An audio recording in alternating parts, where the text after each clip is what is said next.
Welcome back. Since we're talking about food today, I thought in the health tips segment I would talk about some easy and inexpensive ways to add whole grains to your diet in some unique ways. I'm going to talk about some ancient grains called millet and kamut. These are puffed cereals that are 100% whole grain, and they're $2 a bag, and a bag will give you about 11 cups, so that's a pretty cheap cereal.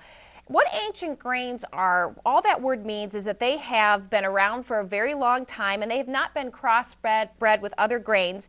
And the reason you would want to add some ancient grains to your diet is simply for the taste and for the different nutrients that each of these products offers.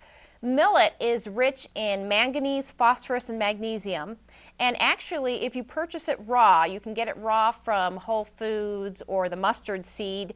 You can cook it, and it becomes like a fluffy rice. And then if you add water to it, it's kind of like a porridge or a cream of wheat. So it has a lot of uses. And millet, the nice thing, it's 100% gluten-free. So if you have celiac disease or any type of gluten intolerance, you won't have a problem with millet.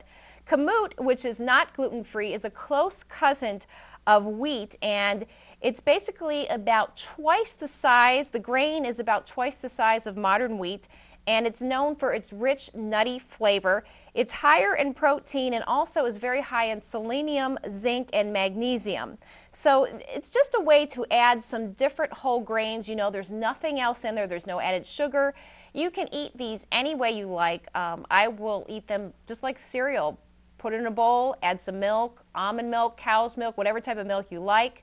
A lot of times I'll take a quarter cup of the millet or the kamut and add it to my Greek yogurt for a little bit of crunch. So you can use it many other ways. Now, this term ancient grain you will see on a lot of different cereal boxes, and these are good choices also. These are a mix of different ancient grains.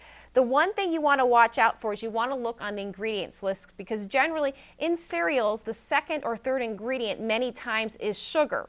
And it won't sometimes say the word sugar, but it may say high fructose corn syrup or some other term.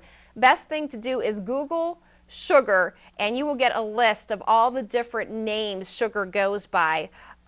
If I look at this Cascadian Farms, brown sugar is the second ingredient. So the kamut or puffed rice might be a better way to go, just because you know for sure it's 100% whole grain.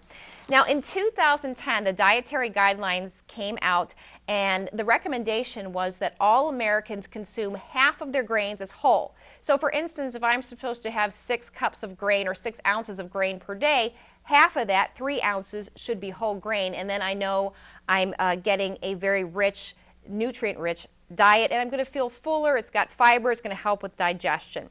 So these are just a couple tips on how to get some whole grains back into your diet. And that's it for today. Thank you so much for joining us on this special food manufacturing show. I'm Karen Kawolics. We'll see you next time on Mind, Body, and Spirit.